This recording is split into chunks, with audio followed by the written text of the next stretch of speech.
So you went out and you got yourself an Apple TV and you're wondering, what do I do next? Well, in this video, I'm going to show you how to get the best picture quality and sound out of your Apple TV. Let's get into it.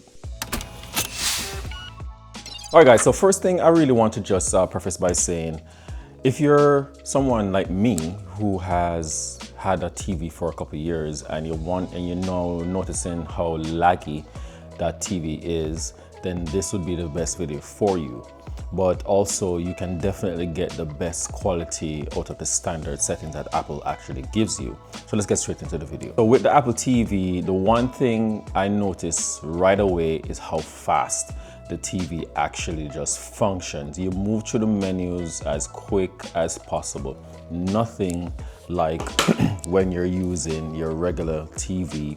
Like for me, if I'm opening, let's say, an app for Netflix, I have a tendency to see it cycle through. It takes a little while to actually load into the actual app itself, as you can see here.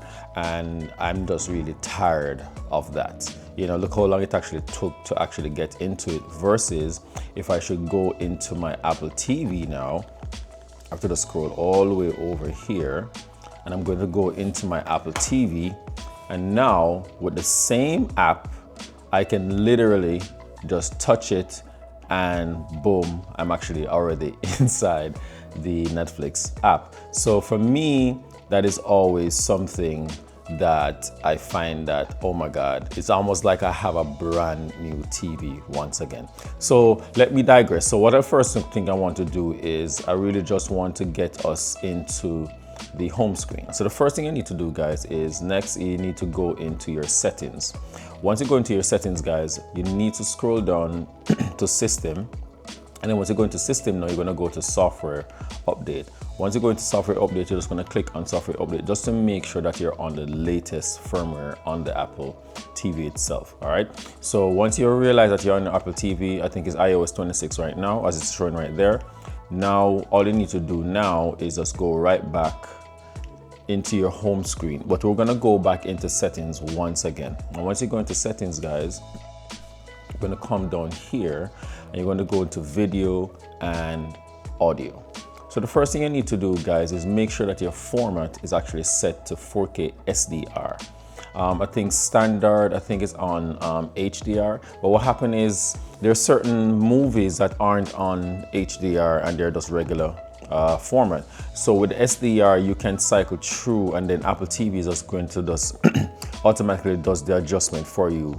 So that way you get the best quality no matter what you kind of look at. So what the next thing you need to do now is you need to go to match content. Once you go into match content, I think by default, these are going to be turned off. Make sure you have them turned on. So that is where now you're going to help your Apple TV to match the frame rate of whatever the director or whomever it is that recorded that video on the TV. You get the best outcome in terms of your frame rate. And not only that, it matches dynamic range. So whether you're switching between HDR and SDR, it is going to find the best output for these settings. So make sure that both of these are actually turned on.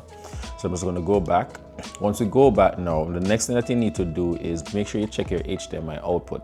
When you go into HDMI output, make sure that it's actually on the YCbCR, because I think by default it's going to be an RGB high or low, one of those. But what this does, it finds the best in terms of signal quality that comes through that HDMI cable and give you the best output possible for getting the best viewing experience. All right, so we're going to go back, and now when you go back into Chroma, by default it's going to set it to 42.420. And if you want to really get the best output possible from your HDMI cable to the signal on the TV, you put it at 444. And oftentimes, if you find that you're getting any kind of flickering or anything like that, you can actually go back to your 420. Just wanted to just point that out right there. So the next thing what you need to also do now is you can also now, once we have finished all our settings for the TV, then now we're going to go into audio. And the first thing you want to do is go into audio format. And into audio format, you want to make sure that you actually follow, you put on the Dolby Atmos, which is on.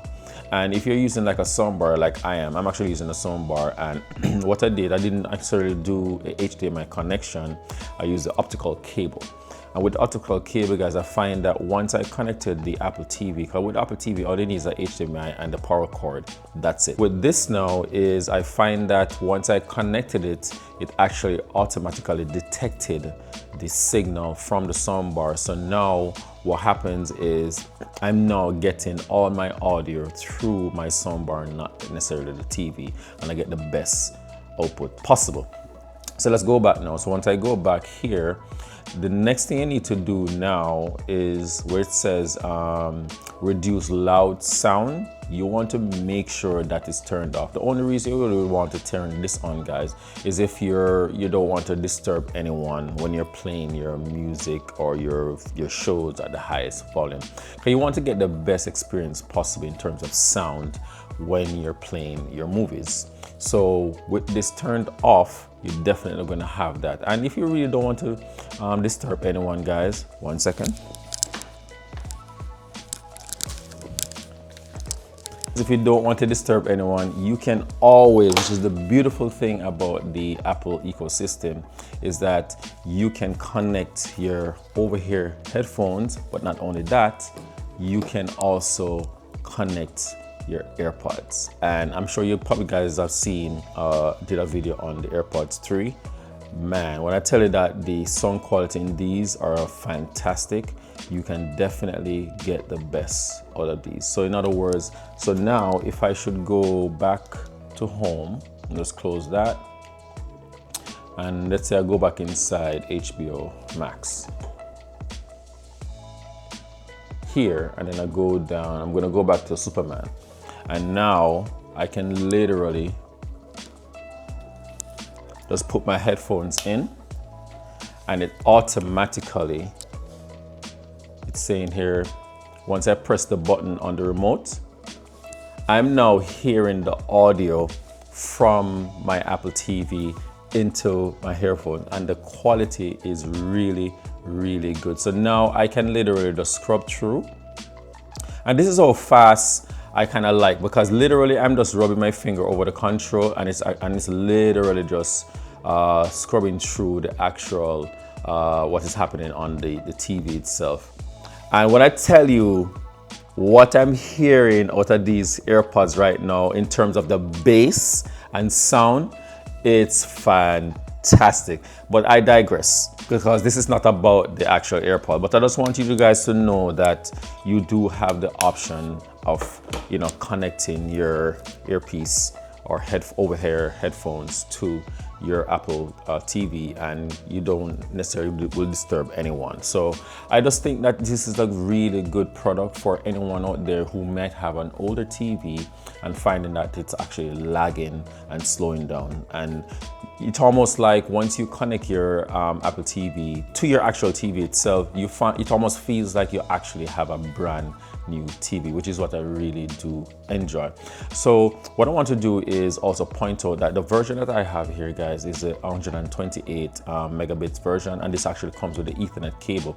But I haven't even connected my Ethernet cable to my Apple TV, and I find that I have no lag in terms of when the movies start or anything like that. So I think it's using Wi-Fi 6, so I think it's pretty good, you know. So I think anybody out there who's considering getting the Apple TV, I would definitely either go for the 128 or the 64. The 64 actually, unfortunately, does not come with an Ethernet cable connection in there. So if that's not something that is a deal breaker for you, I would say go ahead and get it. I'll put the prices up on the screen so that you guys can actually see what the prices are. But it's pretty good, guys, and I would say go for it. Just invest that little money in there if you really want to have the best experience possible with your TV or even your older TV. It's just gonna feel brand new.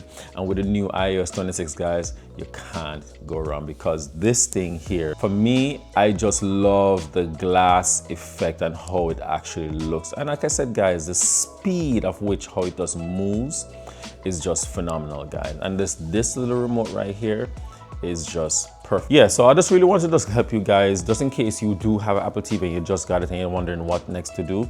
Those are the settings that I showed you earlier that you can actually use to get the best picture quality out of your TV, much as possible. And yeah, that has been pretty much it, guys. And if you really go like this so far, smash that like button. If you guys are new to the channel, subscribe for more. And maybe this video over here might be something that you're interested in. I'll catch you guys in the next one.